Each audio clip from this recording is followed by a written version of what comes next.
tenido un inconveniente técnico con la conexión de internet, así que bueno, acá estamos. Bueno, muy bien.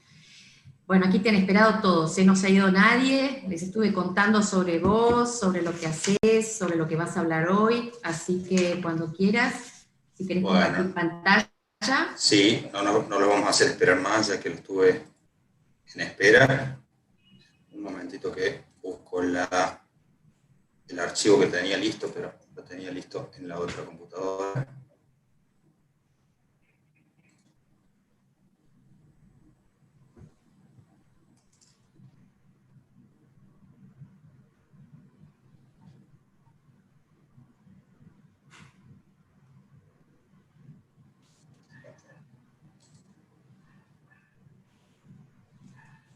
Bien, me van a decir si se ve bien, por favor. Sí, yo ahora te cuento. Perfecto. Bueno, Bueno, te dejo con la gente, ¿sí? Yo me voy a silenciar, así se te escucha perfectamente a vos. bueno, perfecto. Bueno, vuelvo a saludarlos a todos. Muchas gracias por esperarme. Discúlpenme esta demora. No suele sucederme, pero son cosas que a veces ocurren. Así que sin más vamos a dar inicio a la actividad que teníamos prevista hoy. La idea es hacer una exposición de todo lo que hemos visto que ha sucedido con la movilidad en los últimos meses, pero para saber dónde estamos parados hoy, la idea que teníamos con Irene era desarrollar un poquito cómo ha sido la evolución de la movilidad a lo largo del tiempo, cómo hemos llegado hasta hoy, cómo hemos llegado a la fórmula que tenemos hoy y por qué decimos que volvemos a una fórmula similar a la que ya tuvimos en algún momento. Entonces, para eso vamos a hacer un pequeño raconto histórico de lo que ha pasado, vamos a ir viendo la comparación de las fórmulas y vamos a ver un montón de cuadros que yo tengo comparativos, muchos números, aquellos que les gusten los números, tengan alguna calculadora a mano a lo mejor para que nos demos idea de cómo va a ser el impacto que tiene esta nueva fórmula de movilidad. La idea es hacer un desarrollo íntegro del tema. Si quieren hacer preguntas o si hay algo que no se entienda, lo ponen por ahí por el chat y en todo caso Irene me ayuda a moderar para interrumpirme cuando haga falta aclarar algo. Pero si no, las preguntas las dejamos para el final para que no se corte el hilo de esta charla. Bueno, ¿cómo llegamos a la fórmula de movilidad? ¿Cómo llegamos al día de hoy? Eh, La primera ley de movilidad que nosotros tenemos propiamente dicha es la ley del año 2009, la 26417, pero antes, desde que se sancionó el CIPE en el año 94, existía también una previsión para movilidad que era la ley que se llamaba de solidaridad previsional. Fíjese el nombre, solidaridad previsional, es un eufemismo que se va a escuchar desde el año 94 por los próximos siguientes años hasta llegar al año 2021. La Ley de Solidaridad Previsional, para el que no la sepa, es la número 24463 y que tiene un sinfín de problemas. No vamos a entrar en ellos ahora, nos vamos a concentrar únicamente en la previsión de aumentos que tenía esta ley. Como no había una ley de movilidad, esta ley determinaba que el Congreso, cada vez que sancionaba la ley de presupuesto anual, una vez al año, debía determinar cuál iba a ser la movilidad de los jubilados y pensionados del CIPA para ese año, para esa anualidad. Esta ley estuvo de aplicación entre el año 95 y el año 2008, fíjense, un periodo bastante largo, pero con una particularidad. Ustedes lo ven allí destacado en rojo, no hubo movilidad por esta ley. No se otorgó ningún aumento de movilidad por esta ley. ¿Por qué? Esto tiene su explicación. Entre el año 95 y el año 2001 prácticamente no hubo inflación. Recordarán aquellos que tienen la edad suficiente, recordarán que no hubo prácticamente inflación, y entonces no hubo necesidad de activar esta cláusula que preveía la ley de solidaridad previsional. Ahora bien, a partir del 2001, cuando estalla nuestro país, también seguramente todos tienen muy fresco el recuerdo, a partir de allí comienza un proceso inflacionario que es muy evidente y sobre todo galopante en los primeros años. Allí es donde se hizo necesario que se activase este mecanismo, pero el Congreso de la Nación inexplicablemente se mantuvo inactivo. ¿Qué quiere decir esto? Que no dio ningún aumento por movilidad cada vez que le tocó dictar la norma de presupuesto anual. Bueno, por supuesto, esto trajo un sinnúmero de problemas y ha sido el Ejecutivo el que a partir del año 2004 empezó a dar aumentos por decreto. Acá es donde empezamos a ver los paralelismos con lo que estamos viendo hoy, lo que hemos visto el año pasado, aumentos por decreto. ¿Qué pasó en el año 2004? 2004-2005 se dieron solamente 2 aumentos de nivel general para todos los jubilados, un primer aumento del 10%, un segundo aumento del 11%, si no me equivoco fueron en el año 2004 y 2005 respectivamente, pero para toda la anualidad. Antes se había dado a partir del 2003 algunos aumentos para las jubilaciones mínimas y, en definitiva, en todo el periodo que va desde el año 2002 al año 2009, se dieron solo 6 aumentos por decretos generales y algunos más por decreto también para algunas jubilaciones mínimas o menores a 1.000 pesos. Algunos por ahí se acuerdan. El tema es el siguiente. La movilidad que se dio era, por supuesto, por decreto discrecional. Tenemos aquí nuevamente un paralelo con lo que estábamos viendo el año pasado. El otro problema es que, al ser discrecional, no había una pauta objetiva, que en base a qué se aumentaba y por qué se aumentaban los índices que se aumentó. No se sabía, nunca hubo esa información, simplemente se daba ese aumento. Y lo que también vemos en un paralelismo con lo que sucedió el año pasado es que los aumentos terminaron achatando la pirámide de jubilaciones. ¿Qué significa esto de achatar las pirámides? Como se aumentaron más las mínimas que las máximas, la diferencia entre la cúspide de esa pirámide y la base era mucho más chica. Entonces, esto mismo nosotros lo hemos visto el año pasado cuando sucedió lo de la movilidad por decreto. Entonces, estamos volviendo para atrás. ¿Qué pasó entonces? ¿Qué es lo que hizo la justicia en este caso? Los fallos Bádaro 1 y Bádaro 2.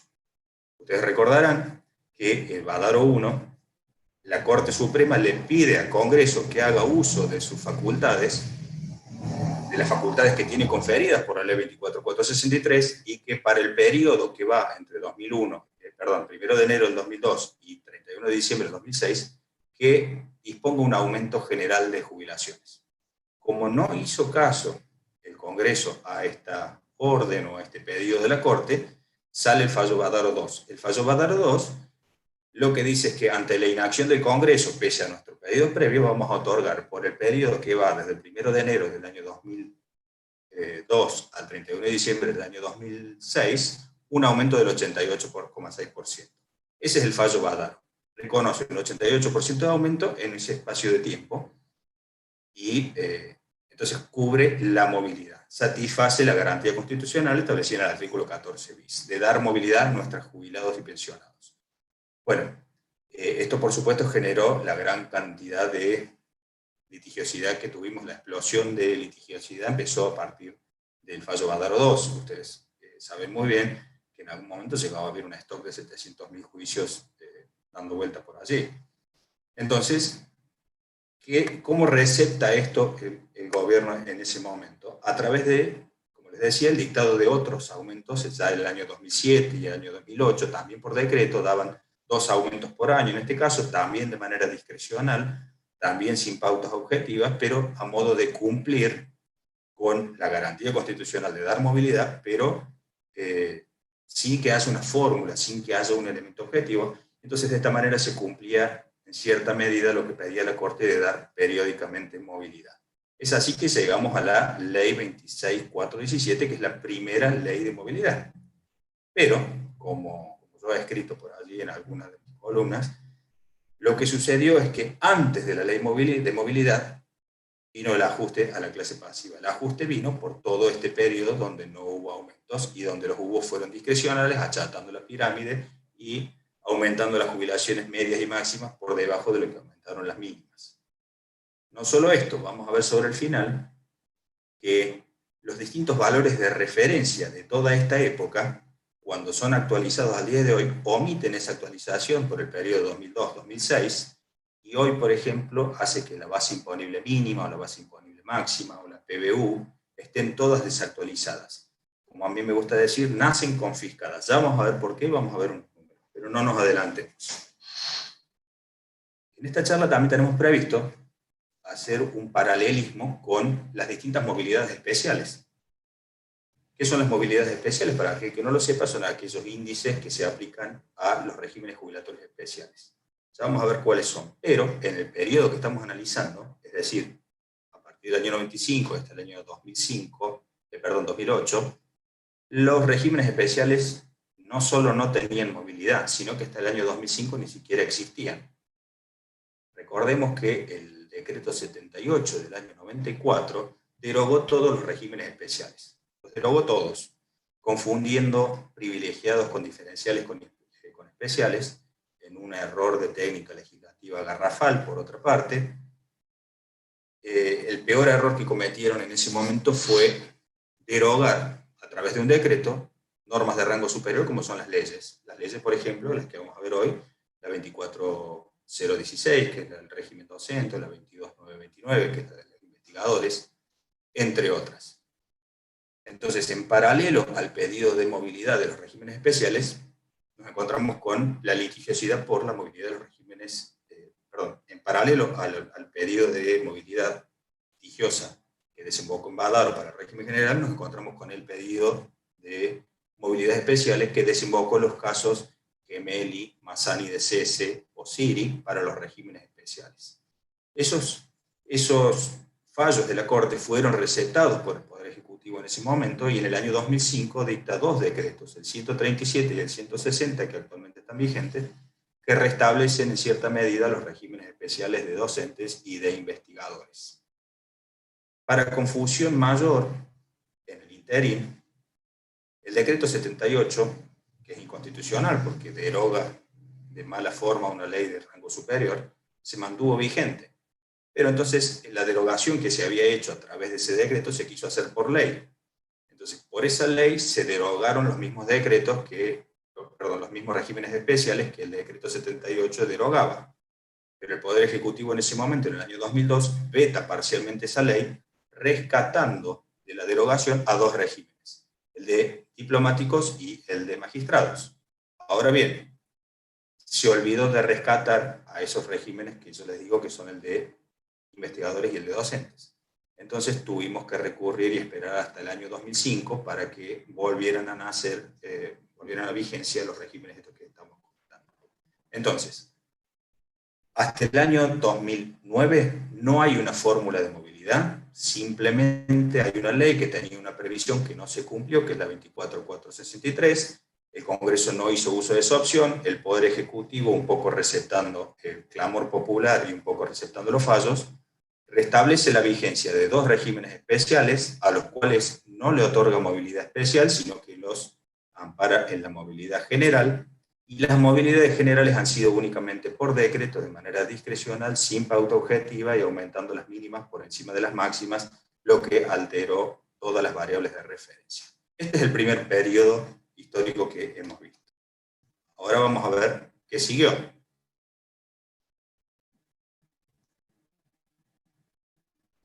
Por ahí yo voy muy rápido, discúlpenme, a lo mejor vengo acelerado. Si alguien necesita hacer una pregunta, por supuesto, por favor me la hace por el chat.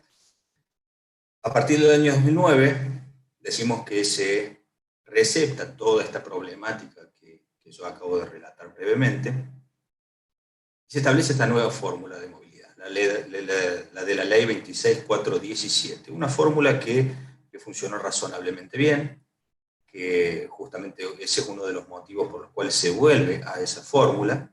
Esta fórmula también tiene sus problemas y tampoco funcionó tan bien como se hace ver hoy. Vamos a ver. Una de las primeras cosas que hay que tomar en cuenta, que es muy importante, es el tema de la actualización de las remuneraciones. Ustedes saben muy bien que cuando una persona se jubila, primero le actualiza las remuneraciones de los últimos 120 meses, se hace conforme un índice. Y a partir de ese momento la jubilación evoluciona por la pauta de movilidad. A partir de la ley 26417, en una situación que era armónica y que nunca debió haber cambiado, que a lo mejor era la principal ventaja de esta ley, era que las actualizaciones de las remuneraciones y la movilidad funcionaban por el mismo índice. Entonces, cuando una persona iba a jubilarse, no tenía problema por la fecha del cese. Es decir, no nos encontrábamos con el problema que nos encontramos con la ley 27426, que ya vamos a ver, y con lo que nos encontramos ahora en marzo de este año, cuando se empieza a aplicar la 27609. Adelantando un poquito, ¿qué pasa ahora? Hoy, a partir del 2018 hasta hoy, sucede que las remuneraciones se actualizan conforme un índice y los haberes por otro. Entonces sucede que, como pasó en este marzo, cuando conocimos el nuevo índice, que conviene jubilarse a partir del 1 de marzo. Aquella persona que se iba a jubilar en febrero no le convenía jubilarse, sino que le convenía esperar. ¿Ya? Ya vamos a llegar a eso. Pero entonces yo decía que este era a lo mejor el primer punto, el más importante de esta ley 26417. ¿Y cómo es la fórmula? Para aquellos que no les gustan mucho los números, eso que ustedes ven ahí en pantalla en este momento parece otro idioma, otro lenguaje, chino básico, como se dice por así. Bueno, la movilidad equivale en aquel momento al 50% de la evolución de la recaudación de los recursos tributarios destinados al ANSES, más el 50% de la evolución de salarios. Salarios, en inglés, se dice wages. Por eso es la W que ustedes ven allí en la fórmula. Para aquel que no lo sabe, entonces por eso se toma esa W. El índice salarial que se tomaba era el mayor del índice general salarial o del RIPTE. Entonces se tomaba esa evolución. La movilidad se pagaba semestralmente con un rezago de 3 meses y tenía un tope anual que era la recaudación total, digamos, del sistema. Ahora, ¿cuáles eran las bondades de la ley? Una, la que yo les dije, la armonía entre la actualización de las remuneraciones y la movilidad. Pero otra de las bondades que tenía era que supuestamente con esta fórmula razonablemente se evolucionó por encima o de manera paralela con la inflación, lo cual supuso un mantenimiento del poder adquisitivo de la clase pasiva. Esto a mí me gusta aclararlo, que esto hay que tomarlo con mucho cuidado, con mucha delicadeza, por varios motivos. Uno, es cierto que la fórmula evolucionó igual o mejor que la inflación durante el periodo de su aplicación, sí es cierto, pero la inflación en ese periodo, no se olviden que estaba medida por un INDEC que estaba intervenido. Un INDEC que estaba intervenido y que generó muchísimas dudas en el cálculo de la inflación, lo que a su vez generó numerosos índices paralelos que medían la inflación.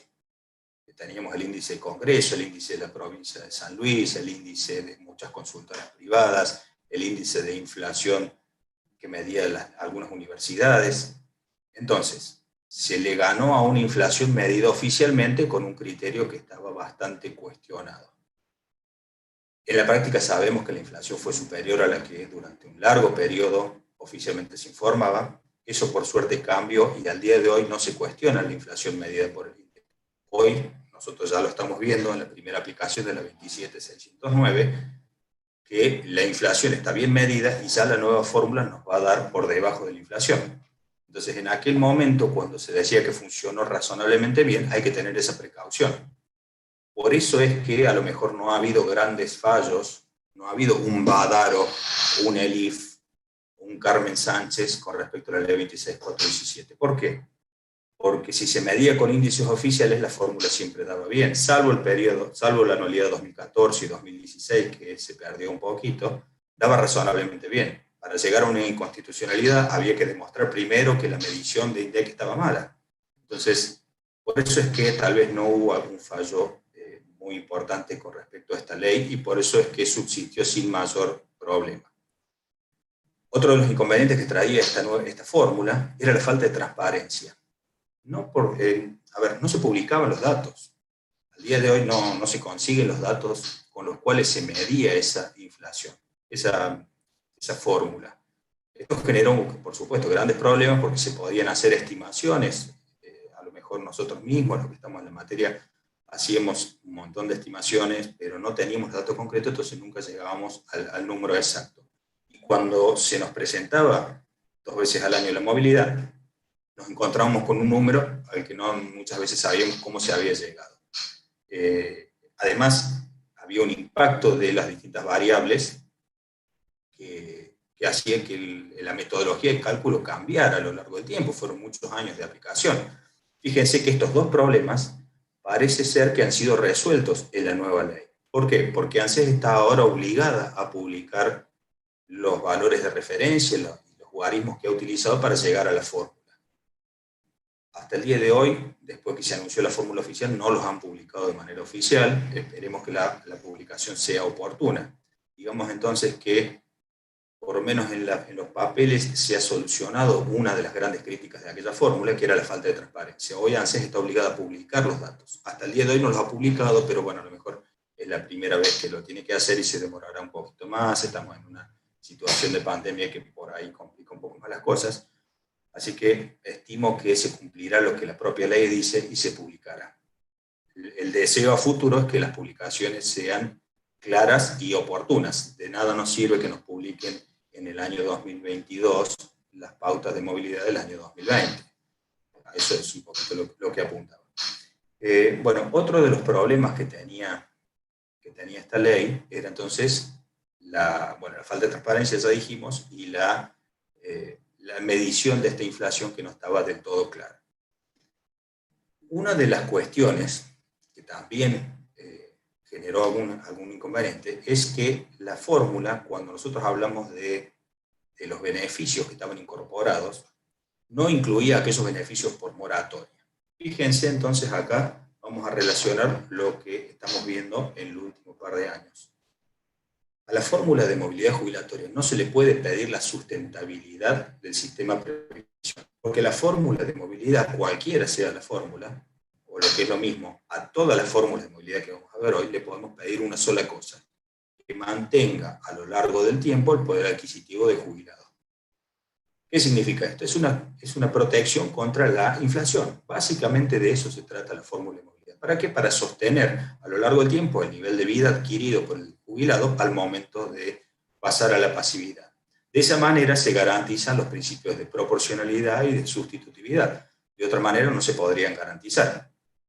Entonces, la fórmula de movilidad, la única función que tiene es esa. Ahora, nosotros hemos visto que en los últimos proyectos se habla mucho de sustentabilidad. A la fórmula de movilidad no se le puede pedir la sustentabilidad de un sistema previsional. La sustentabilidad se puede buscar en otros lados. ¿Cuáles son esos otros aspectos? La edad jubilatoria, la tasa de sustitución de los beneficios, el tipo de beneficios, la edad de acceso a los beneficios, en fin.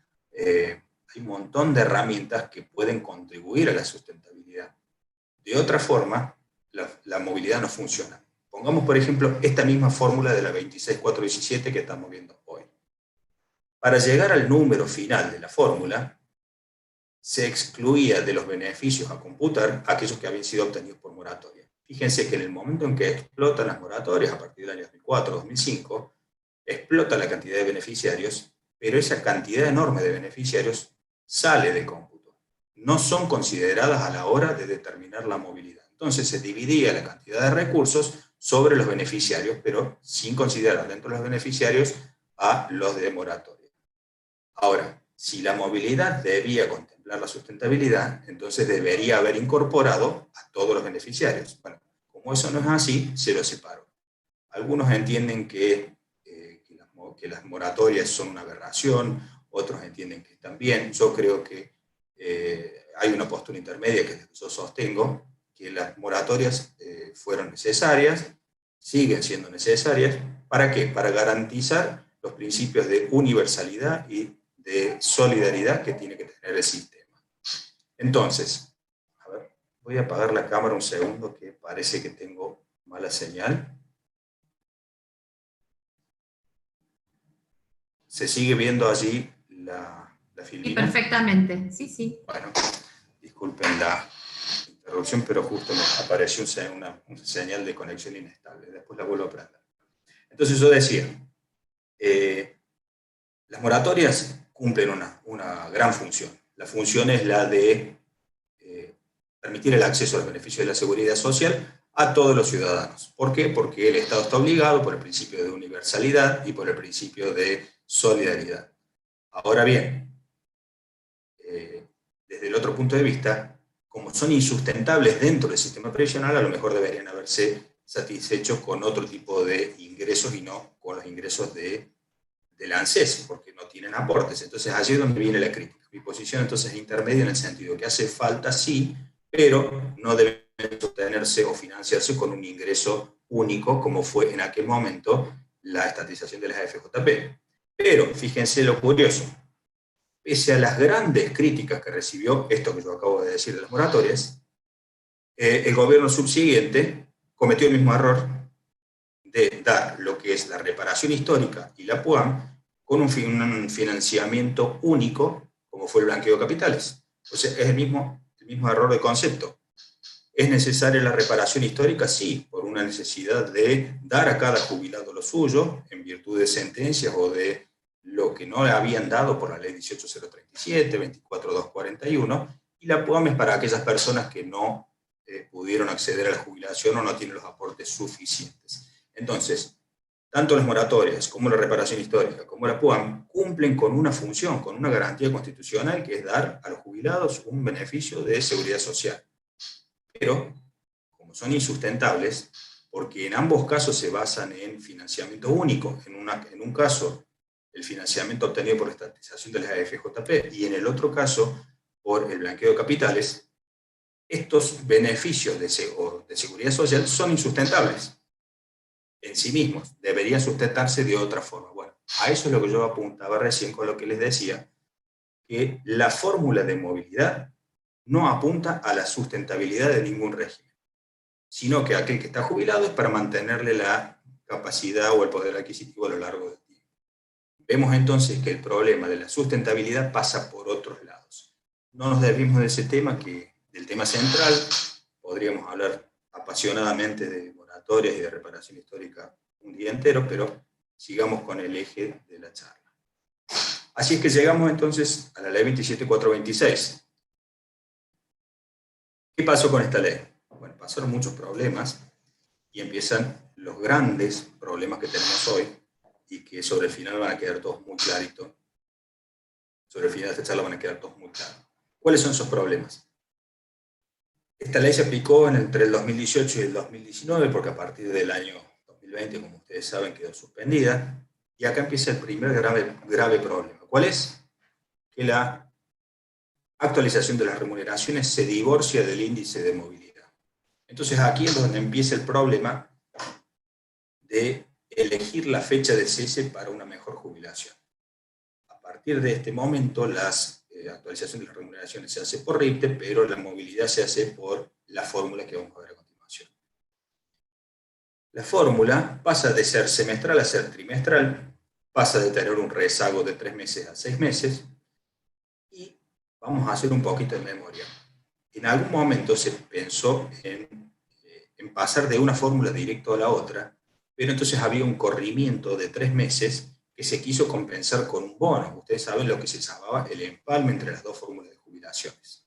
Esto generó, por supuesto, grandísimos conflictos y empezó una nueva tanda de litigiosidad en contra de esta ley. Tenemos el fallo que ha hecho un poquito punta y que está en la Corte Suprema ahora para una definición, digamos, concluyente, es el fallo Fernández-Pastor. ¿Qué es lo que nos dice el fallo Fernández-Pastor? Esta fórmula de movilidad no es inconstitucional en sí misma. Sí lo es en cuanto aplica para el mensual de marzo de 2018 una pauta de movilidad de una ley nueva, siendo que ya estaban devengados todos los índices para dar la pauta de movilidad de marzo con la fórmula anterior, que es la que se deroga a partir de ese momento. En términos prácticos, para marzo del 2018, la fórmula de ley 27426 pagó 5,71% de aumento contra el 14,41% que correspondía para la ley anterior que era derogada. Entonces, acá hacemos un paréntesis. Como vemos, la Corte, la Justicia, tiene dicho ya desde hace mucho tiempo que no existe un derecho adquirido a mantener una determinada fórmula de movilidad en el tiempo. El cambio de una fórmula de movilidad por otra no es en sí mismo inconstitucional, es legal, es potestad del Ejecutivo de cambiar la fórmula de movilidad a lo largo del tiempo, pero, y acá vienen los problemas, siempre y cuando con esos cambios no se afecten derechos adquiridos, siempre y cuando esos cambios no sean irrazonables y siempre y cuando esos cambios no sean retroactivos. Bueno, como verán, en esta norma nos encontramos con una retroactividad que no ha sido tolerada hasta ahora por la justicia. ¿Por qué? Porque aplica a marzo del 18 una fórmula nueva cuando ya estaban devengados los índices según la fórmula vieja. Y esto tiene que ver también con otras cuestiones que vamos a ver también un poquito más adelante, que es la seguridad económica. La seguridad económica para el adulto mayor es muy importante. Y estos son derechos que han quedado consagrados en la Ley 27360, que aprueba un tratado internacional, que es la Convención para la Protección de los Derechos del Adulto Mayor.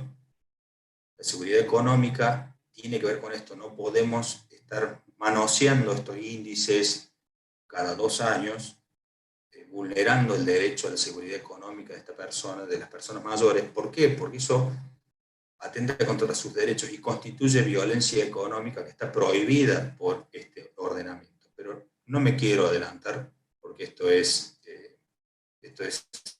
importante para el cierre de esta charla. La fórmula de la movilidad 27426 estaba diseñada, por supuesto, para obtener un ahorro fiscal para el Estado. El ahorro fiscal se obtuvo al aplicar ese 5,71 en lugar del 14,50 y pico que correspondía. Pero las variables económicas que eran consideradas para la determinación de esta fórmula se le fueron de las manos del gobierno, y entonces lo que se pensaba que iba a salir para un lado terminó saliendo para el otro. ¿Qué pasó? Se disparó la inflación. ¿Y por qué eso es importante? Porque la fórmula, como ustedes ven allí, reconoce la pauta inflacionaria. La fórmula de movilidad de 27426 incluye la evolución salarial y la evolución de la inflación en un 30-70%. Cuando se sanciona la ley, el primer proyecto, espero que algún memorioso lo tenga presente, se incluía solamente la variación por inflación. Inmediatamente los expertos en la materia señalábamos: es imposible divorciar la fórmula de movilidad de los salarios. ¿Por qué? Porque si nosotros nos divorciamos de los salarios, nos divorciamos de los principios de proporcionalidad y sustitutividad. Entonces es por eso que se incluyó un 30% de RIPTE. El RIPTE representa los salarios y el 70% de la inflación. Claro, en ese momento la evolución de las variables que tenían en consideración hacían que el Estado pudiera obtener ese ahorro que finalmente obtuvo a costa de la litigiosidad que vino y a costa de que a partir de mediados del 18, cuando viene la gran devaluación y los problemas económicos que seguimos padeciendo hasta el día de hoy, hacen que la fórmula se invierta. Entonces, el gobierno en su momento cambia la fórmula de la ley 26417 por esta. ¿Por qué? Porque le había resultado insostenible de pagar, habida cuenta de la explosión de beneficiarios derivados de la moratoria. Pero, como dije recién, se cambia la fórmula, se hace una mala praxis económica que termina en una inversión de lo planificado, y a lo que se suma la reparación histórica y la PUAM, que implica mayores beneficios. Por eso es que se llega al 2020 con una fórmula que también es impagable. Pero entonces volvemos para atrás. Todos los gobiernos han buscado que la fórmula de movilidad le dé sustentabilidad al sistema, lo cual es un error. Y mientras sigan haciendo lo mismo, vamos a caer en el mismo problema. Si nosotros aplicamos siempre la misma receta y pretendemos lograr resultados diferentes, estamos equivocados. Bueno, el Estado argentino se viene equivocando hace rato con la fórmula de movilidad en el sentido este. Pretenden que la movilidad contribuya a la sustentabilidad del régimen cuando no lo tiene que buscar por allí. Por eso es que llegamos al lugar donde estamos. Vamos entonces. Siguiendo con el paralelismo, decíamos que a partir del año 2005 se restablecen los regímenes especiales. ¿Cuáles son? El decreto 137, el decreto 160, que no está citado así, pero no sé si ustedes ven el cursor acá, en lo de los investigadores y científicos. En el año 2009 se sanciona la ley de los docentes universitarios y, como ven ustedes, allí se crean 2 índices de movilidad nuevos, que esos no existían. A partir del año 2010 se crea lo que es el RIPDOC y el RIPGUN. Son 2 índices de movilidad para regímenes especiales. Pero fíjense que hay otros regímenes especiales que no tienen un índice propio. Se manejan con la movilidad de otra manera. Los investigadores y científicos se rigen, como ven así, por la Ley de Movilidad General. Es decir, se trata del único régimen especial que tiene la movilidad atada a la pauta general de movilidad. ¿Sí? Esto es un contrasentido. Luego tenemos 2 regímenes especiales, que es el de docentes y el de universitarios, que tienen la pauta de movilidad según un índice propio. Y después tenemos otros regímenes especiales, por ejemplo, Luz y Fuerza, que en realidad no se trata de un índice, no es un índice, sino que registra la evolución salarial de los activos. Ahora vamos a ver en detalle cada uno. Y desde luego tenemos los diplomáticos y magistrados, que también son índices salariales, pero no es una fórmula, sino que simplemente registran la variación salarial. ¿Cómo son estas fórmulas? El RIPDOC, ¿cómo se calcula? Esto, aquel que tiene, aquí hay muchos colegas, aquel que tiene clientes docentes, sabe muy bien que cuando empieza febrero, ya empiezan los clientes a preguntar, ¿y cuánto es el aumento de marzo? ¿Cuánto es el aumento de marzo? Y empiezan las confusiones, porque todos creen que está sujeto a la paritaria salarial que ha tenido un docente en concreto.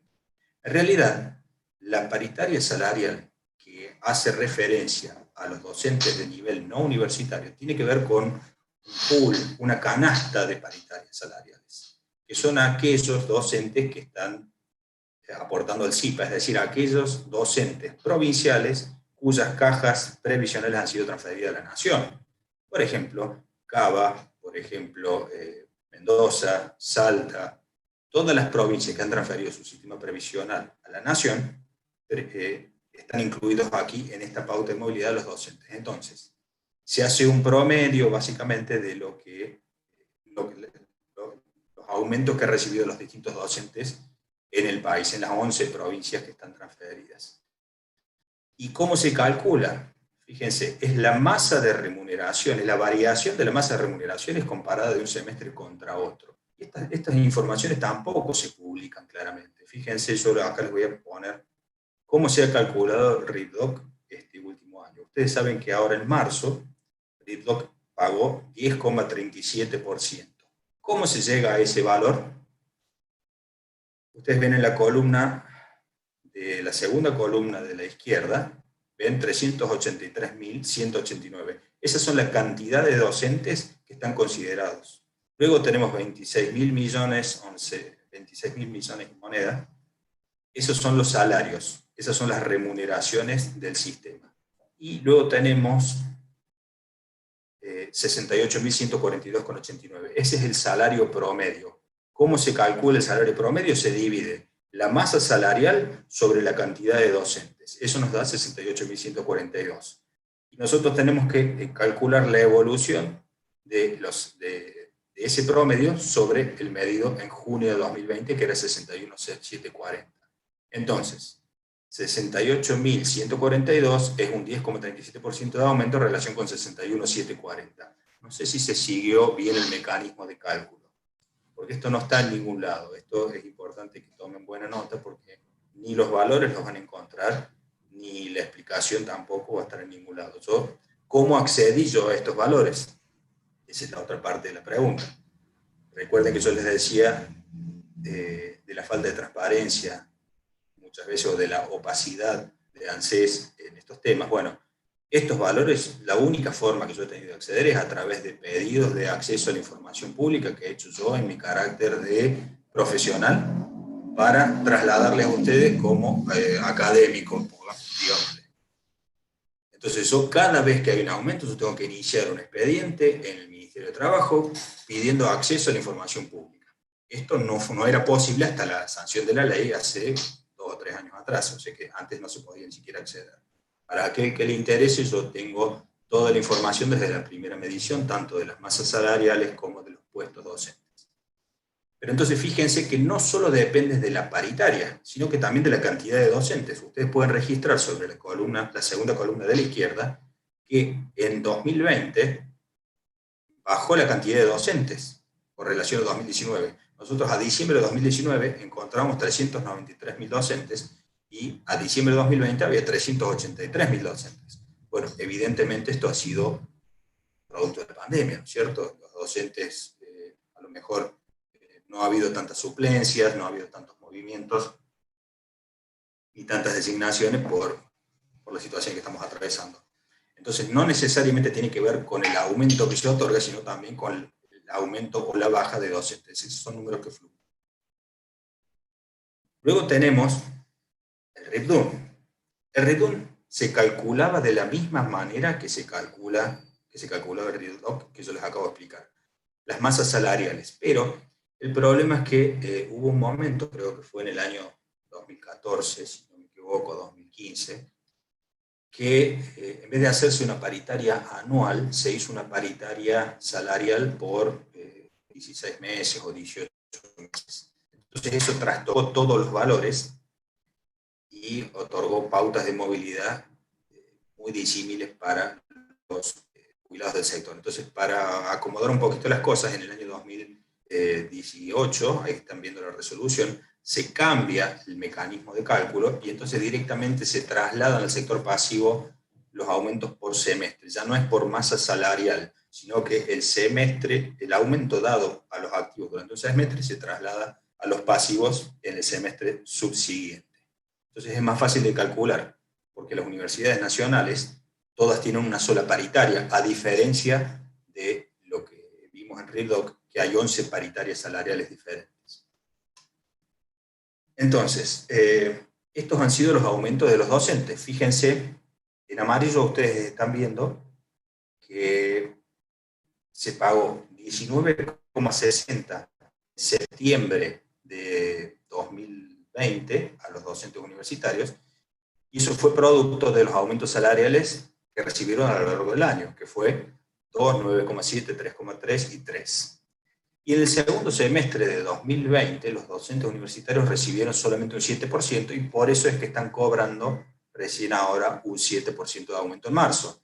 Por eso es tan bajo, y por eso ustedes habrán escuchado quejarse a los docentes universitarios, porque recibieron tan poco. Fíjense que incluso recibieron menos que la fórmula de movilidad general, que para marzo de 2021 dio 8,07. Bueno, en el segundo semestre de 2020, los universitarios recibieron 7% de aumento. Esto es un desfasaje que tiene la paritaria salarial, al punto tal que, creo que fue el día previo a Navidad, el 23 de diciembre, se celebró una paritaria de urgencia para recomponer salarios a partir de enero, febrero y marzo de los universitarios. Pero claro, eso, como se mide por semestres, no impacta en la movilidad de marzo, sino que impactará en la movilidad de septiembre.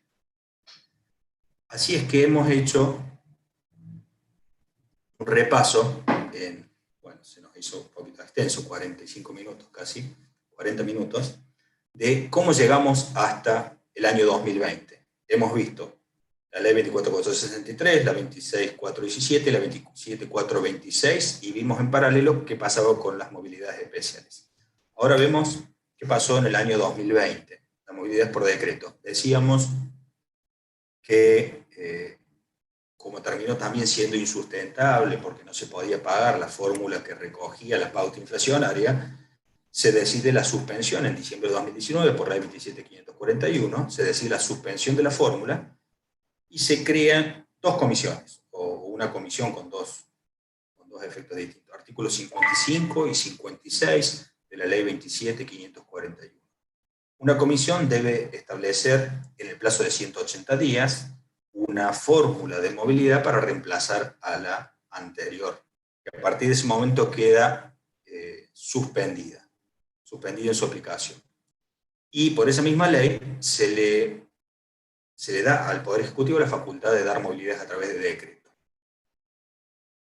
Luego, por supuesto, irrumpió la pandemia y por decreto 542 se prorroga por 180 días más la suspensión de la fórmula de movilidad. Es así que tuvimos durante todo el año 2020 la fórmula de movilidad suspendida. Hasta acá, todo bien. Pero empiezan los problemas cuando vemos cómo se ha calculado esta movilidad por decreto. Se ha hecho sin pauta objetiva alguna. Es así que nos encontramos con el mismo escenario que yo les comentaba con los decretos de movilidad de los años 2004, 2005, 2006 y 2007. Sin pauta objetiva alguna, sin criterios y sobre todo con discrecionalidad y achatando la pirámide. ¿Por qué achatando la pirámide?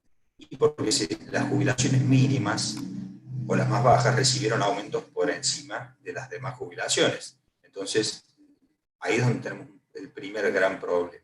El otro gran problema que tenemos es que en vez de hacer un aumento a nivel proporcional, se hace por suma fija. Entonces, esto es lo que distorsiona todas las cifras y esto es lo que distorsiona también la liquidación de los haberes.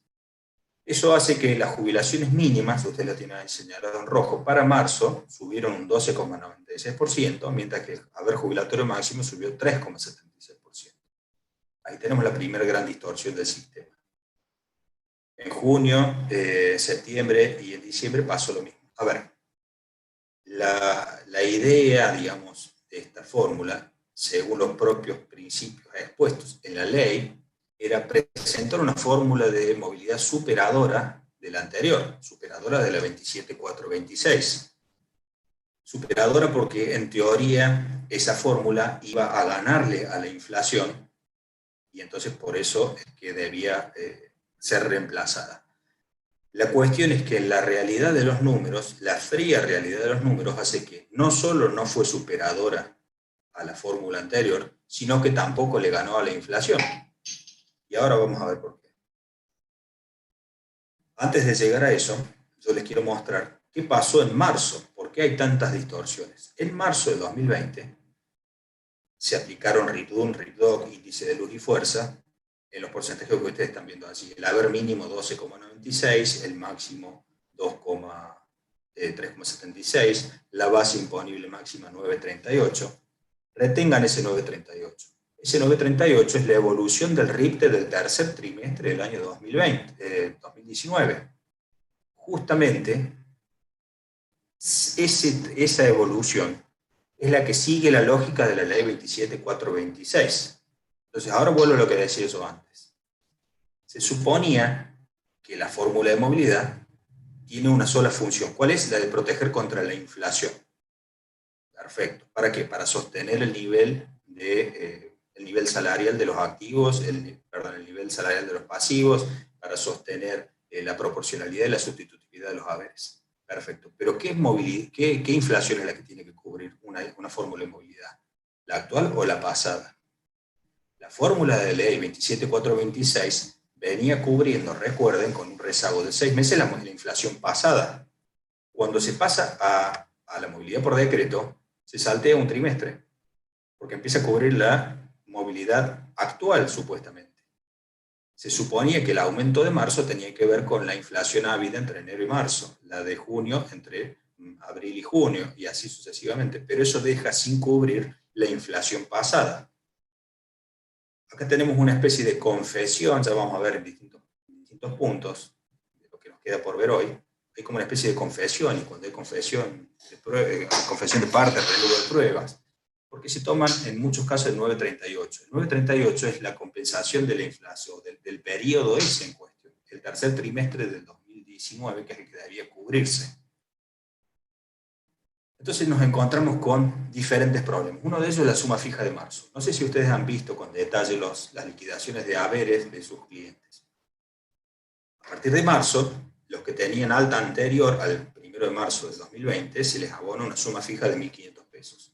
Pero a los que tienen alta en marzo de 2020 se les abona un proporcional de 470,55. ¿De dónde surge esa suma?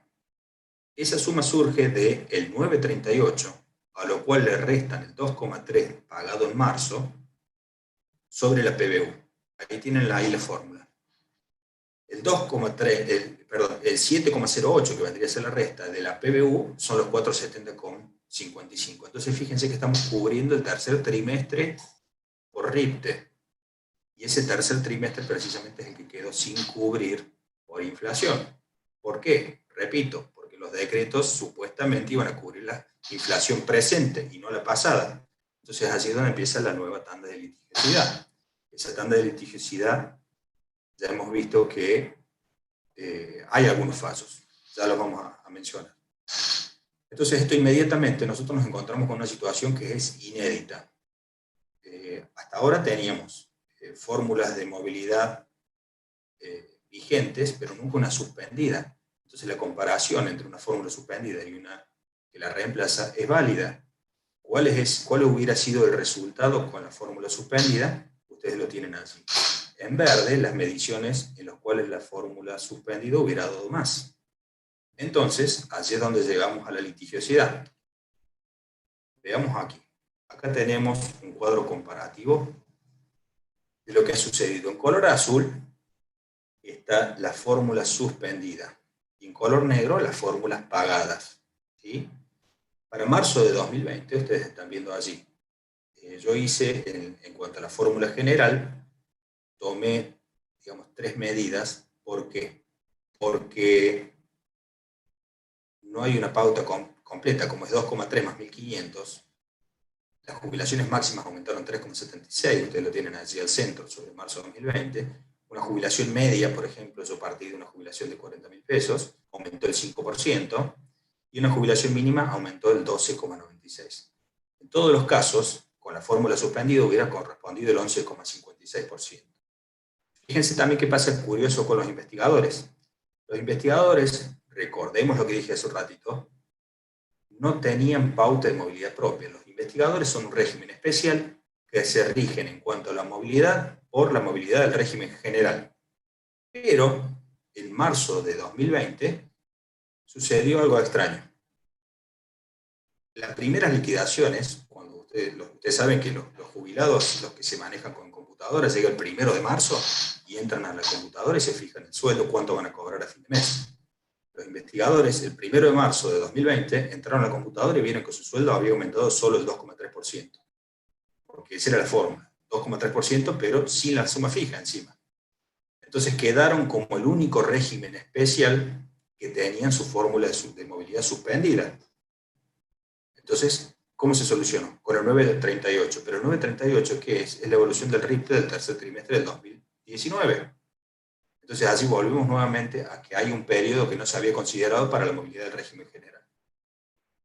Desde la otra óptica, los investigadores pasaban a ser el único régimen especial que, a ver, desde dos ángulos. Los investigadores quedaron como el único régimen especial que tenía su pauta de movilidad suspendida, porque se le aplicaba al general, o desde la otra óptica, son los únicos regidos por la movilidad general que tuvieron un aumento superior al resto. Entonces, fíjense esa distorsión que se genera en el sistema. Ustedes ven en el acumulado anual, fíjense esto porque vamos a después compararlo con la inflación que supuestamente debía cubrir. En el acumulado anual, la jubilación mínima 35,3% subió.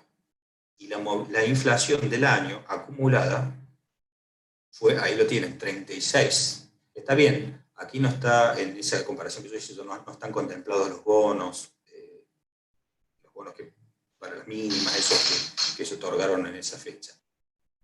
Entonces, supuestamente, la inflación actual o la inflación de 2020 debía ser cubierta por la movilidad por decreto, y no lo fue. En todo caso, hubo un empate técnico entre las jubilaciones mínimas y la inflación, pero no para el resto de las jubilaciones. Pero de todos modos, reitero que lo que debía cubrirse era la inflación pasada. Entonces ahí sí es donde llegan los problemas de la litigiosidad. ¿Qué pasó? Primer fallo, el fallo Caliba. El fallo Caliba de la Cámara Federal de Salta, al respecto. ¿Qué es lo que nos dice este fallo? Fíjense qué interesante. El fallo dice que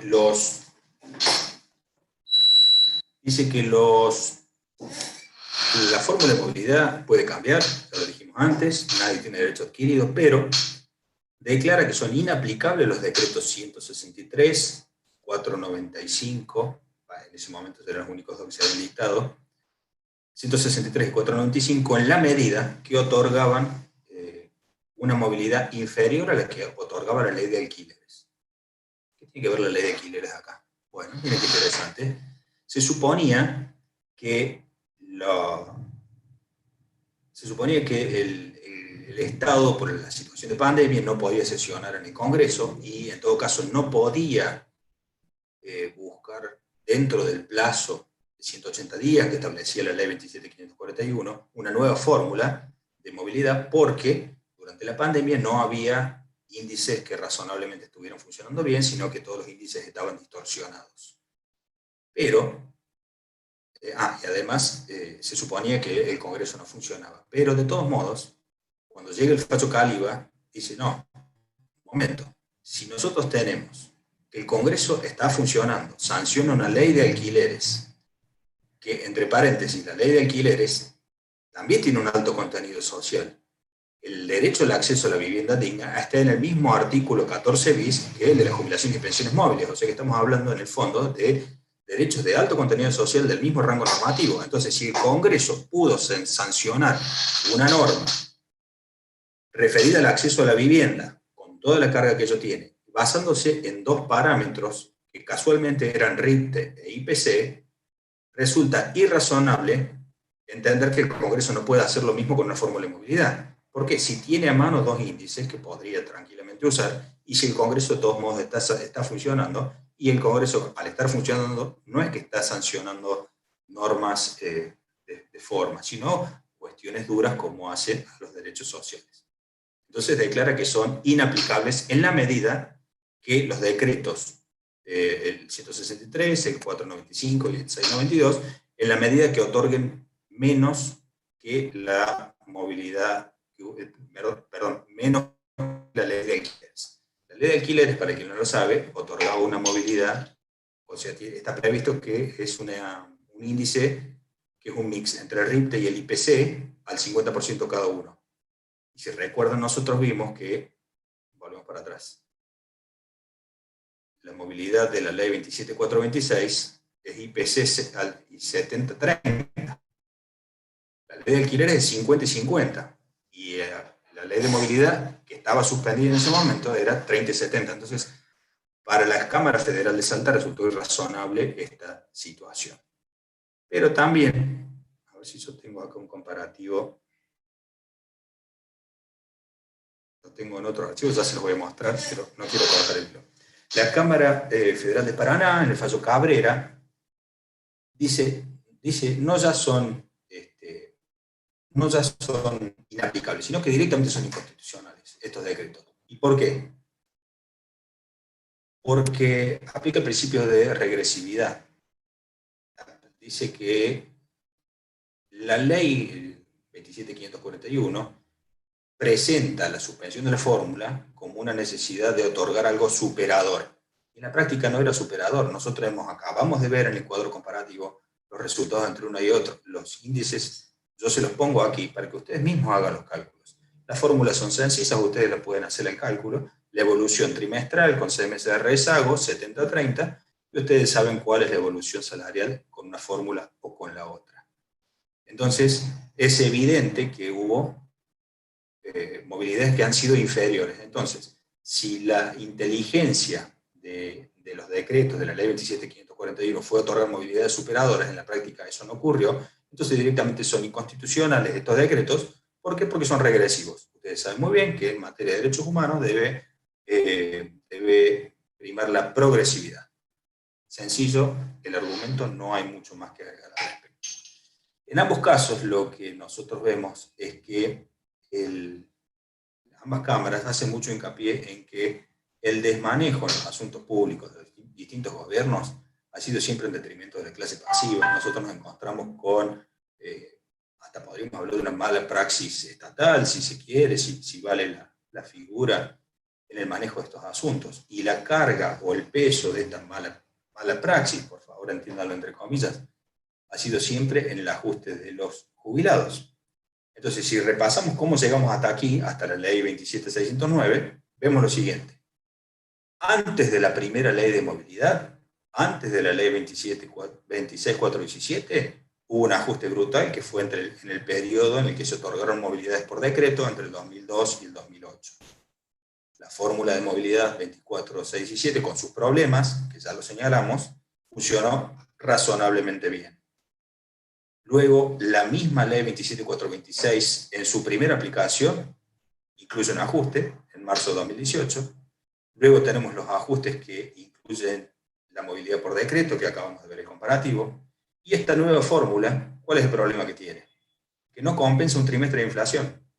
Esto evidentemente nos va a traer problemas y evidentemente, todavía es muy pronto para saberlo, pero seguramente tenemos colegas aquí que ya tienen redactadas sus primeras demandas al respecto y seguramente alguno de ellos llegará a ser el leading case en este caso.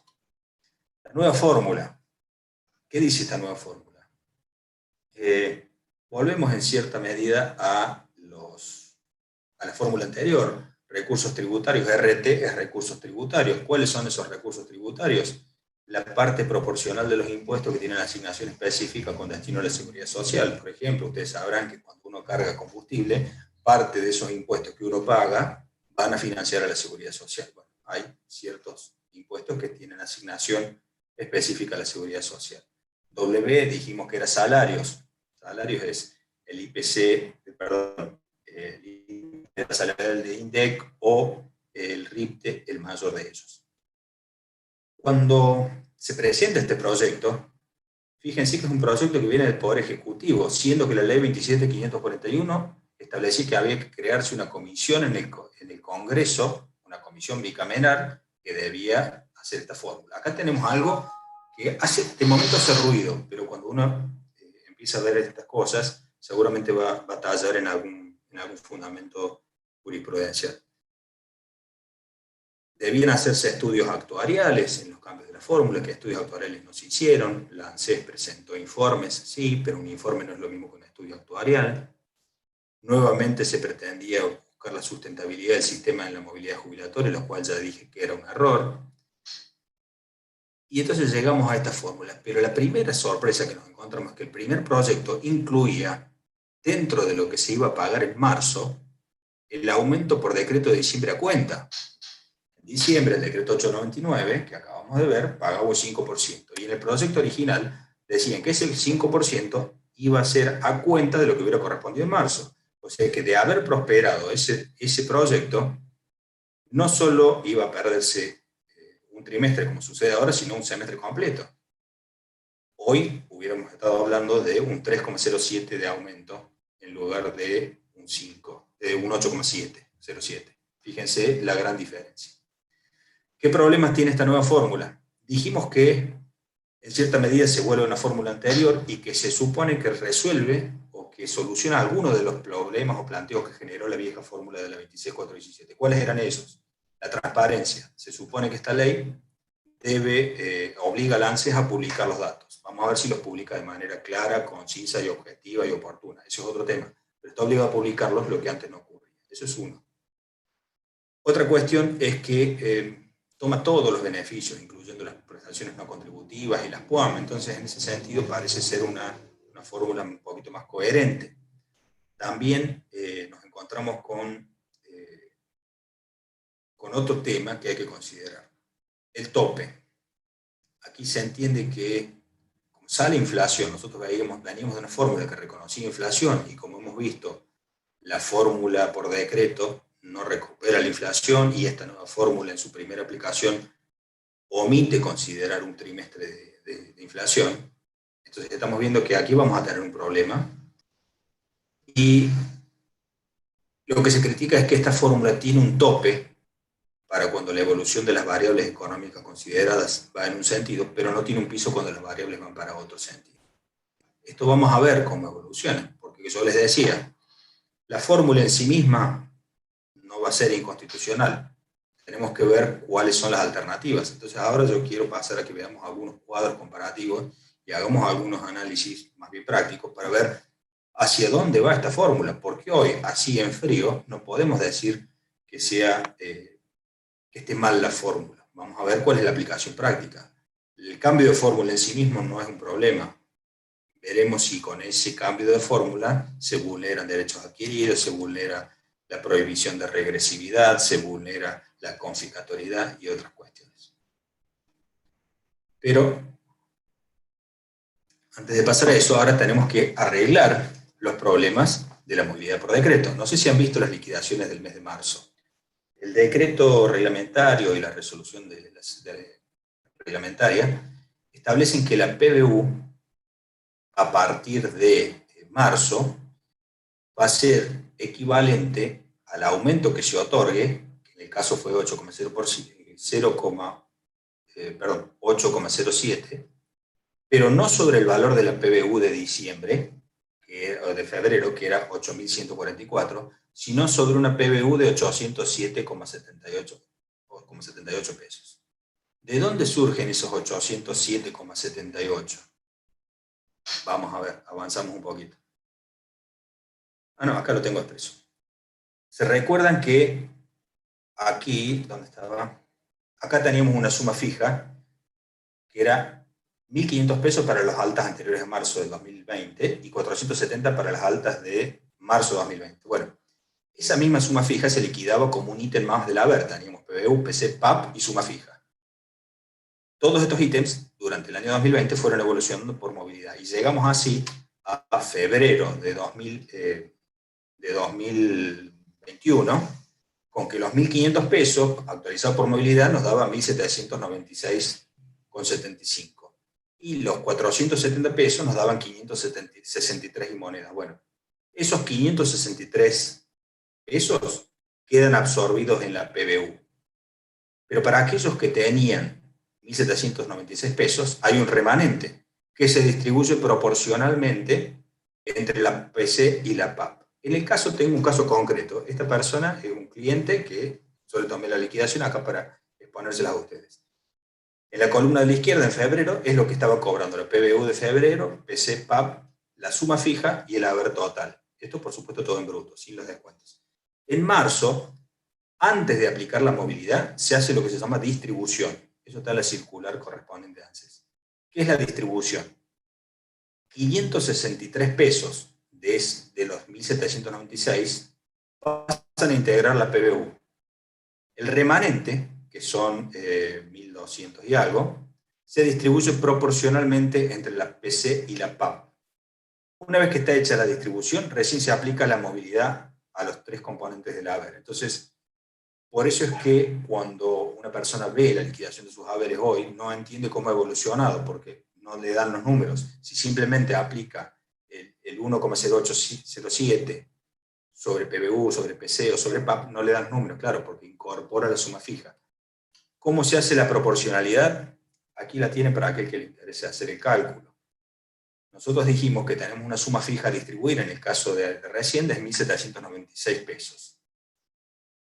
Esos 1.796 pesos implican que se absorben los 563,64. Esos 563,64 son los 470,55 de marzo de 2020. Entonces, la diferencia a distribuir, la tienen ahí en amarillo, es de 1.233,11. ¿Cómo se hace la proporción entre PC y PAP? Bueno, se hace una regla de tres simple. Ustedes la tienen ahí abajo, conforme al caso que estaba expuesto. ¿Cómo se saca? Se suma PC y PAP y les da 121.899. Bueno, entonces ese es el 100% para el fin de la regla de tres simples. Si alguno no lo entendió bien, después lo explicamos, pero quiero avanzar con otro tema.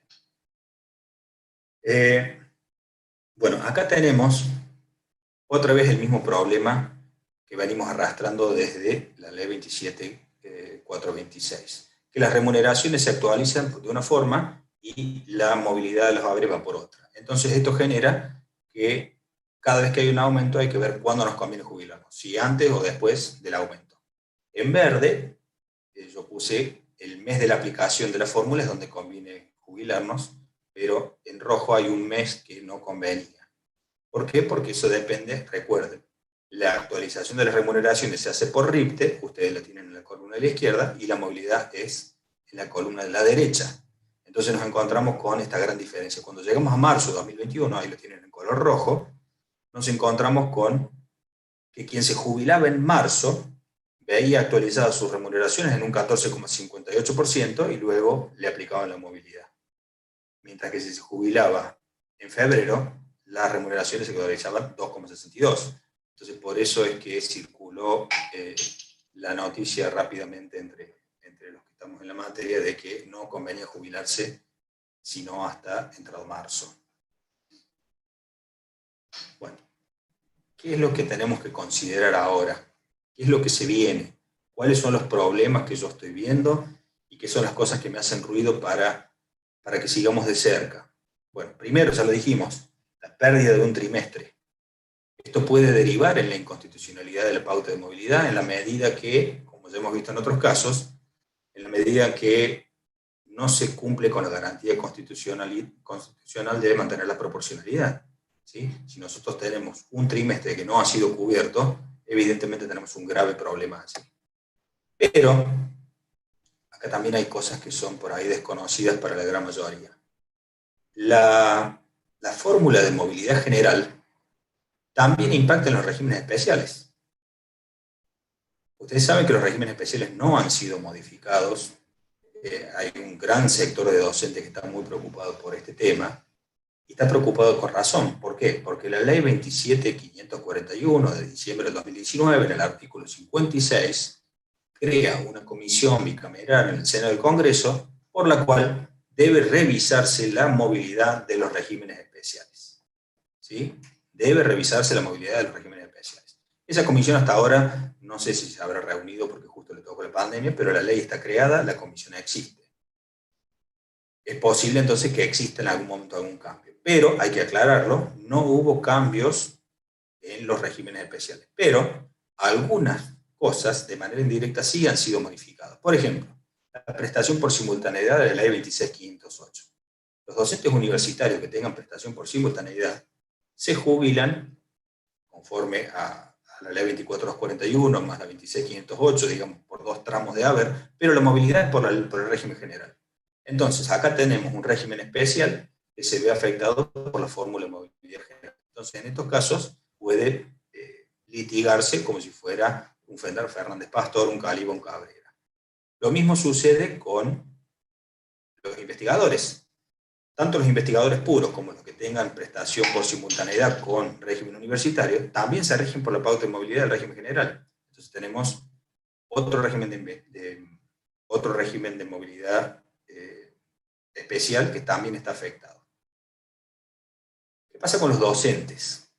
No sé si recuerdan cuando vimos más arriba que los docentes se comparaban dijimos el RIPDOC, ¿cómo era? Era la masa de remuneraciones dividida la cantidad de puestos de trabajo docente, semestre contra semestre. Pero en marzo de cada año, con la ley vieja, se pagaba la movilidad del RIPDOC, salvo que la mayor fuera la movilidad del régimen general, en cuyo caso tomaba a cuenta de la movilidad general los puntos que le faltaban para igualarla y los devolvía en septiembre.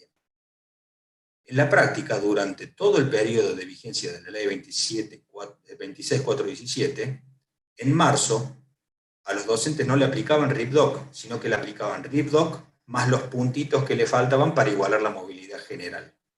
En septiembre le pagaban RIPDOC restándole los puntos que habían adelantado en marzo. Esto tenía una ventaja. ¿Cuál es la ventaja? Cuando uno incorpora antes en el tiempo los salarios, eso impacta en el medio aguinaldo y lo cobra durante todo el año.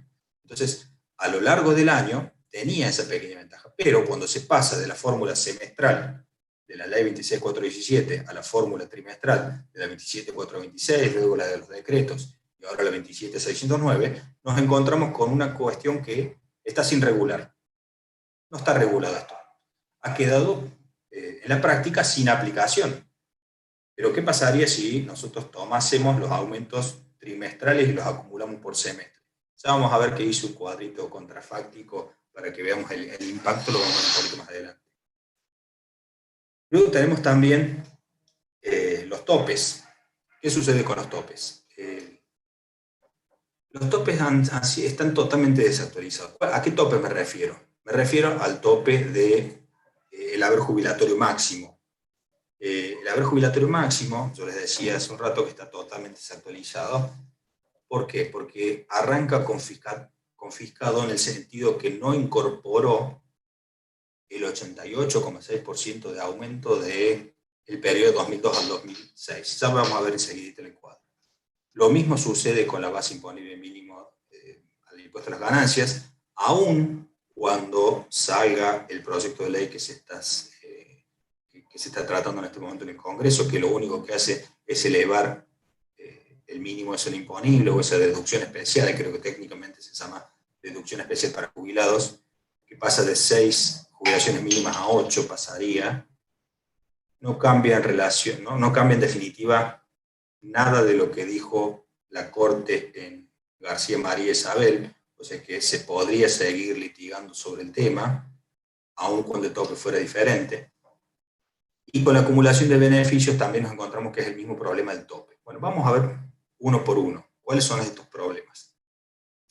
Aquí está donde yo quería mostrarles qué pasaría con esto de la comparación entre los distintos regímenes.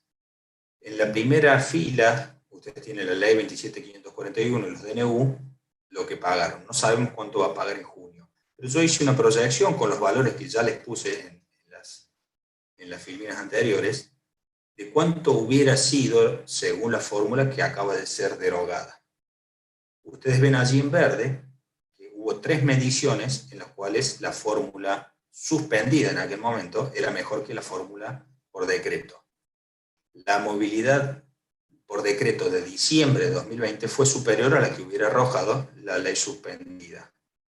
Y aquí tenemos en marzo y en junio, ya podemos estimar cuánto es la movilidad con la ley que hoy ya está derogada. ¿Cuánto hubiera sido? 7,13 y 10,41 nos da para junio. Bueno, hay que ver cuánto da para junio la movilidad nueva. Pero en marzo nos encontramos con que la movilidad nueva es superior a las leyes a la que se hubiera dado por la ley ahora derogada. Pero fíjense que yo abajo también hice la comparación con lo que hubiera ocurrido, digamos, siguiendo la línea o el criterio del fallo Caliba. Es decir, yo aquí lo que hice es calcular la evolución trimestral con el desfase de 6 meses al 50% del RITE y al 50% del IPC. Entonces, ustedes ven que las primeras 3 mediciones son bastante similares a los de la fórmula suspendida y avanzan en una línea bastante paralela, pero también nos encontramos con esta misma situación. Ya en diciembre y en marzo nos encontramos con que pagan menos estas fórmulas suspendidas, derogadas, o en este caso la última, la fórmula pretoriana del fallo Caliba. Aquí tenemos otra situación de las movilidades suspendidas y de la actualización. Esto yo después se los dejo, probablemente les dejo material para que lo analicen con más tiempo. Yo sé que son muchos números, ya llevamos 1 hora y media, probablemente ya estén un poquito cansados para que veamos esto en mucho detalle. Pero aquí también, en la columna de la derecha vemos cuánto hubiera pagado según la movilidad impugnada. Es decir, si nosotros impugnamos la movilidad por decreto, en marzo de 2020, en lugar de 2,3%, hubiera correspondido a 11,56%, y así sucesivamente. ¿Sí? Pero fíjense que conforme al fallo Cabrera y al fallo Caliba, lo que se dice es que son inconstitucionales estos decretos en la medida que son que pagan menos que la movilidad suspendida. ¿Qué pasaría en el mes de diciembre? Eso me pongo a pensar. En el mes de diciembre, la movilidad por decreto fue superior a la que hubiera correspondido por la ley suspendida. Pero en ese caso, yo plantearía la inconstitucionalidad de los 3 primeros decretos, pero que sí se aplique la movilidad del último decreto, el 899. ¿Por qué? En función del principio de progresividad. No hay mucha diferencia entre uno y otro, pero cuando uno hace el arrastre de todos los valores, evidentemente todo va sumando. Ahora quiero llegar al punto de las distorsiones. Estos son los valores de referencia hoy, vigentes a partir de marzo. Nos centremos en uno de esos, nos centremos en el haber jubilatorio máximo. Hoy está en 138.000 pesos el haber jubilatorio máximo. ¿Qué significa? Para el que no lo sabe. Ningún jubilado puede cobrar más de esa cifra. Ningún jubilado puede cobrar en la acumulación de pensión y jubilación más que esa cifra, salvo los regímenes especiales. En el caso de los regímenes especiales, ¿por qué? Porque ellos aportan sin base imponible máxima. Es decir, que el 11% de su salario más el 2% de aporte personal diferencial se aportan sin sujeción a la base imponible máxima. Por eso tienen derecho también a cobrar por encima del haber jubilatorio máximo, pero con una salvedad. Los regímenes especiales, salvo el de magistrados, todos cobran con un tope. El tope es un descuento del 15% de todo aquello que exceda el haber jubilatorio máximo vigente para cada periodo. Entonces, claramente, volvemos a lo que yo dije hace un ratito, aun cuando los regímenes especiales no han sido modificados, salvo los magistrados y diplomáticos que sí fueron modificados, entonces, aun cuando no hayan sido modificados, de manera indirecta sí les impacta la movilidad por decreto, la movilidad 27.426, la 26.417 y demás. ¿Por qué?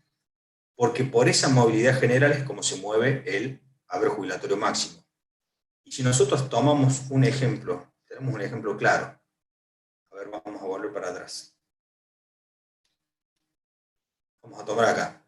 Nosotros tenemos, por ejemplo, Si en el caso de marzo de 2020 tenemos un docente universitario que tuvo un aumento de 30,64%, mientras que el haber jubilatorio máximo solo subió 3,76%, este jubilado universitario, que probablemente antes no estaba atrapado por el tope, al subir de manera tan fuerte su haber en relación con el haber máximo, probablemente empezó a pagar el tope, es decir, el descuento que ustedes ven en el recibo que dice artículo 9, ley 24463, la ley de solidaridad previsional que hablamos al principio.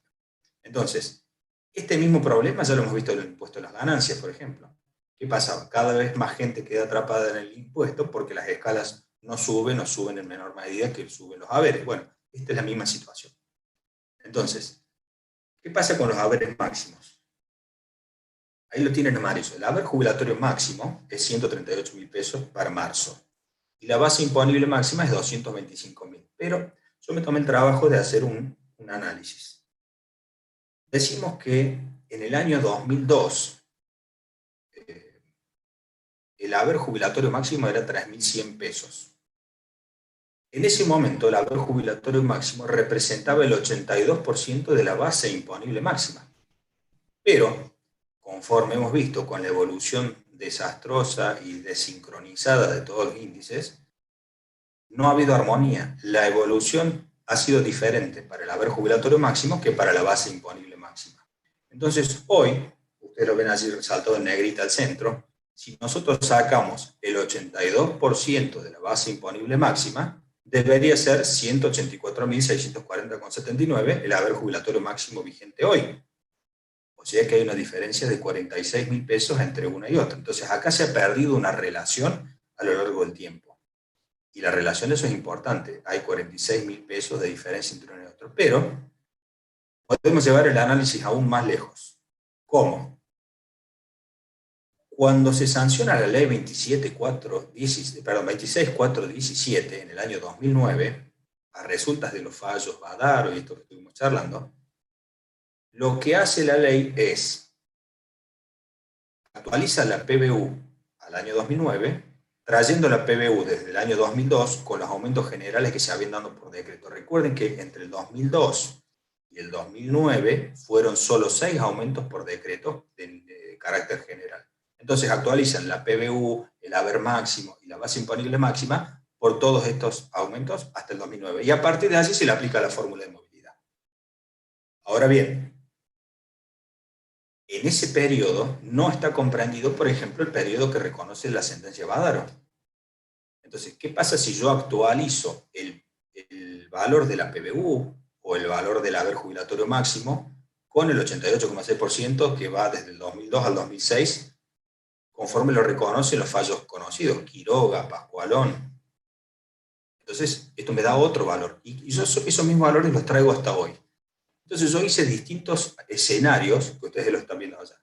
Si yo traigo el haber jubilatorio máximo solamente actualizado con Badaro, solo con Badaro, es decir, aplico desde el 2002 al 2006 el 88,6% y a partir de allí solo los aumentos generales, el haber jubilatorio máximo hoy debería estar en 228.000 pesos. Esto es más o menos lo que dice el fallo Pascualón. Pero podemos hacer el mismo análisis trayéndolo hasta acá, aplicando lo que dice Fernández Pastor con la inconstitucionalidad de la ley 27.541, con Caliba o con Cabrera. En ese caso, aparte de Badaro para el periodo señalado, yo sigo la serie con los aumentos generales que se fueron pagando, pero en marzo del 2018, en vez de aplicar la ley 27.426, aplico la 26.417, y durante todo 2020 aplico la ley suspendida menos aplico toda la ley suspendida en lugar de la ley de los aumentos por decretos. Entonces, en ese caso, llego a un asombroso 291.000 pesos de haber jubilatorio máximo. Es decir, que hoy un haber jubilatorio máximo estaría 152.000 pesos abajo de lo que debería estar. Eso, ¿cómo se traduce en los clientes de ustedes? En que ninguno de sus clientes estaría pagando el descuento de la ley 24.463, por ejemplo. Entonces, son todos estos escenarios que hay que analizar. Luego podemos hacer el mismo análisis, pero con la base imponible máxima. La base imponible máxima la podemos actualizar con los mismos criterios y luego sacamos el 82% para saber cuál sería el haber jubilatorio máximo vigente para cada periodo. Bueno, eso se los dejo para que lo estudien con más detenimiento.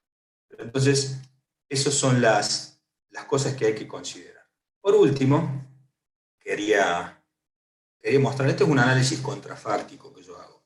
Recuerden que yo les decía que el RIC-DOC pagaba a cuenta en marzo lo que correspondía de diferencia con la movilidad general.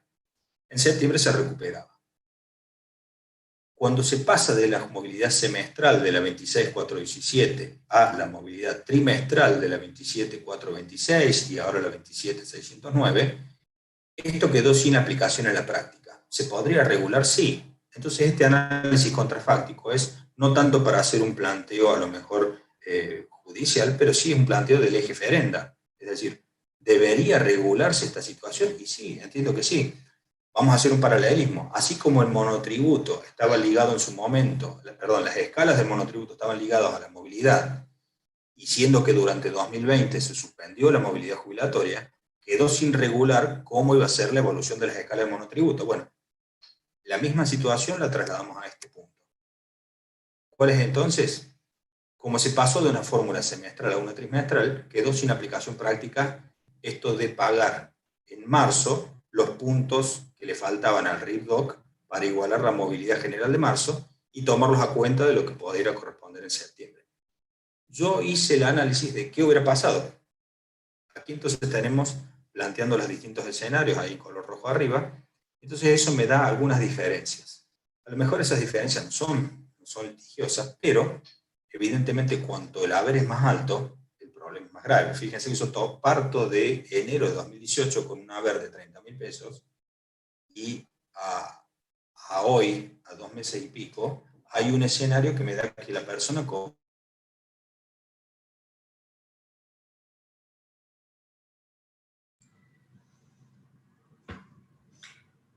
Bueno, parece que el profe tuvo algún problema con el audio. Vamos a esperar un poquito a ver si retoma. Quizás es un tema de conexión también. Justo les cuento que estamos en el último slide. A ver, un minutito, que voy a averiguar qué pasó.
Bueno, se me cortó justo la conexión, no sé si se me escucha y se ve bien ahora nuevamente. Sí, te perdimos unos instantes nomás. Les estaba Bueno, contando que Sí, que estás en el último slide.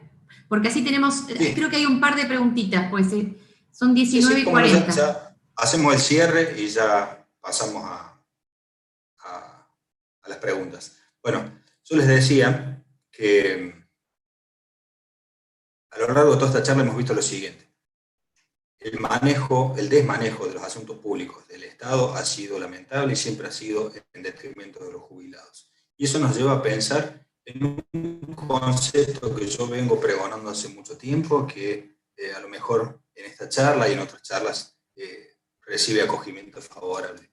Nosotros desde el año 2017 tenemos la ley 27360, que es la Convención de Protección de las Personas Adultas Mayores, que hace hincapié en distintos conceptos. ¿Cuáles son esos conceptos? La violencia económica es uno de ellos. La seguridad económica es otro de ellos. Nosotros vivimos en este momento claramente en una sociedad en la cual condenamos todo tipo de violencia. Condenamos la violencia doméstica, la violencia callejera, la violencia sindical, la violencia deportiva, la violencia política, la violencia bélica, la violencia de género. Pero hay una violencia que no estamos condenando. ¿Cuál es esa violencia? La violencia económica tolerada o perpetrada por el Estado en contra de la clase pasiva. Esa violencia económica, ¿de dónde la encontramos? Está claramente establecida en la ley 27360, en el tratado, en la convención.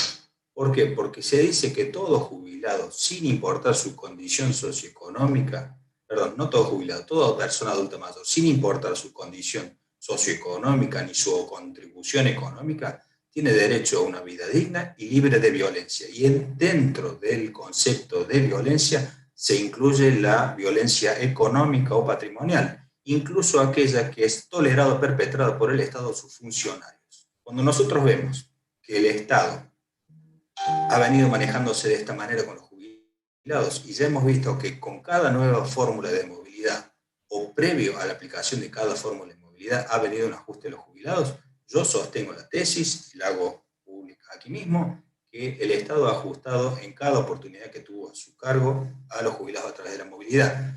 Y la movilidad no es la fórmula, no es el momento, no es el elemento a través del cual se pueda buscar la sustentabilidad de los sistemas. Entonces llamo a todos a que hagamos este tipo de planteos, aquello que nos toca litigar, y si hay alguien aquí del otro lado de la barandilla que le toca resolver, que planteemos estos temas, que resolvamos estos temas y que tengamos un enfoque de edad, un enfoque desde el adulto mayor sobre estos temas. Ya no solamente sobre la confiscatoriedad, sobre la progresividad o la regresividad, sino que estos temas hacen a la violencia económica y esto no hay por qué soportarlo desde el punto de vista de un adulto mayor. Con esto yo cierro mi exposición, les agradezco enormemente la atención y la invitación y quedo abierto a cualquier pregunta que podamos responder, por supuesto preguntas generales, y si no, allí en la filmina que seguramente Irene pondrá a disposición, están mis datos de contacto si alguno tiene alguna duda concreta para hacer. Gracias, Aníbal. Acá te están felicitando por la charla, incluso nos están llegando comentarios porque también salió en vivo por Facebook y dicen que celebran participar de esta charla agradeciendo al doctor Aníbal Paz por su claridad y ordenada cronología en la exposición brindada, lo que me ha permitido tener un pantallazo general en nuestra problemática social de suma actualidad. Y bueno, y sí, cuando hablaste de violencia económica saltaron todos, obviamente, confirmando, ¿no?, lo que estás contando. Y aquí, bueno, acá también, déjame que lo vea un poquito, muy buena exposición, se nota cuando se investiga y se habla con pasión y conocimiento. Muchas gracias. Bueno, están visitando todos y había un par de preguntas. Gabriela Corona dice, ¿qué puede decir respecto de los reclamos de movilidad de jubilados recientes, 2020, por aeronavegantes, 43 años de labor y aportes que computan 82? Se me entrecorta, Irene, no te escucho. Por cruz hora de vuelo, donde están cobrando el tope y el reajuste calculado. Si hay algún fallo para, ante esta situación. Discúlpame, se me entrecortó. Vamos a otra.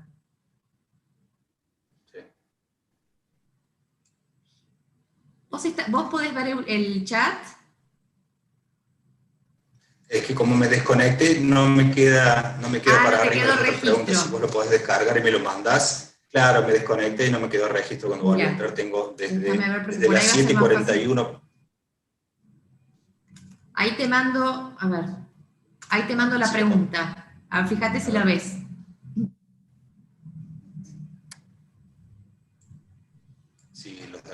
aeronavegantes. Ujú.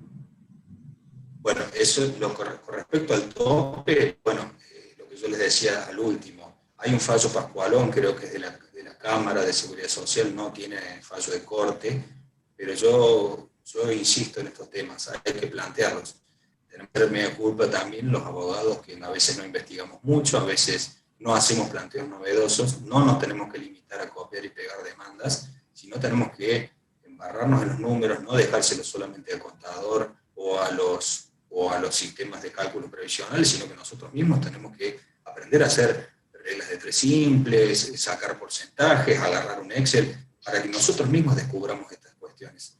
Entonces, estos planteos hay que hacerlos. La persona que preguntaba sobre el tope, yo sin lugar a dudas lo plantearía en cualquiera de estos escenarios que yo mostré en una de esas filminas, ya sea como el 82% de la base imponible máxima, como actualizar el tope desde el 2002, traerlo para acá con las impugnaciones de las distintas leyes. Aníbal, Laura pregunta sobre los docentes nacionales, que estuviste hablando mucho de ellos. En marzo de 2021 vemos licuada nuestra jubilación. ¿Vale la pena hacer juicio por el 82% móvil? Bueno, mira, con los docentes hay algunos problemas. Uno de ellos es la deficiente negociación salarial. Yo tengo, bueno, se ha ido el tiempo, pero tengo aquí unos Excel hechos donde la serie histórica de los índices de movilidad especial ha evolucionado peor que los índices de movilidad general, cuando la lógica debería ser al revés. Cuando uno hace un corte dependiendo de la fecha de alta de un docente, a lo mejor en determinado periodo puede ser superior el índice especial, pero cuando hacemos la histórica, partimos desde septiembre de 2010, que tenemos los tres índices de comparación hasta hoy, han perdido claramente los índices RITOC y RITDUM, pero eso tiene mucho que ver con la paritaria salarial, y muchas veces esto tiene que ver con acuerdos políticos o sindicales que no necesariamente hacen a lo previsional. Entonces, allí a veces la cuestión pasa por otro lado. Y con respecto al 82% móvil, ustedes saben que la 24016 se puede pedir todavía, pero hay que ver el caso muy concreto en el cual plantear ese tipo de litigio. No es para todos los casos. Ok. ¿Alguna recomendación para poder conocer un poco más sobre el régimen para empleados de la actividad hidrocarburífera? No, bueno, eso tiene cada uno su régimen diferencial en su decreto, están las circulares previsionales correspondientes. Eso hay que, como decía hace ratito, hay que investigar, hay que buscar la circular correspondiente. Yo puntualmente de ese tema no conozco, es muy, muy específico, pero la circular está y no hay que tener miedo al estudio. Y última pregunta, si te liberamos. ¿Hay lugar para litigar por el impuesto a las ganancias? Pregunta Diego Rapoport. Sí, claro, es lo que yo en algún punto lo dije, no sé si no se alcanzó a comprender la idea. El impuesto a las ganancias se sigue litigando porque en base al fallo García, ustedes saben que después del fallo García, María Isabel, vinieron otros fallos, tanto de la Cámara de Seguridad Social como de la Cámara de Contencioso Administrativo Federal, que no necesitamos acreditar ningún estado de vulnerabilidad adicional al estado de adulto mayor. El adulto mayor no debe ser tratado tributariamente de la misma manera que un contribuyente común. En ese sentido, hoy se puede seguir litigando por el impuesto a las ganancias. Y el nuevo proyecto de ley que está dando vueltas ahora, que no lo tengo muy en claro porque han habido muchos retoques y seguramente lo va a haber hasta la sanción de la ley definitiva, lo único que hace es elevar el piso. El problema sigue estando. El jubilado no tiene que pagar impuestos a las ganancias, y en la medida que lo único que haga este proyecto es elevar el piso, en definitiva le está dando el mismo tratamiento al sector pasivo que al sector activo, en cuyo caso cae de lleno las definiciones de García y María Isabel, y por ende podemos seguir litigando. Buenísimo. Aníbal, muchas gracias. Fuiste muy generoso con tu tiempo. Gracias. No, por favor, gracias a ustedes por la invitación. Vamos a estar profundizando en algunos de estos regímenes especiales en próximas charlas. Creo que comenzamos con el de los magistrados, ¿verdad? Habíamos dicho para el mes que viene, así que ya van a, seguramente algo vamos a hacer sobre eso. Ya se van a enterar y van a poder inscribirse. Y bueno, muchísimas gracias.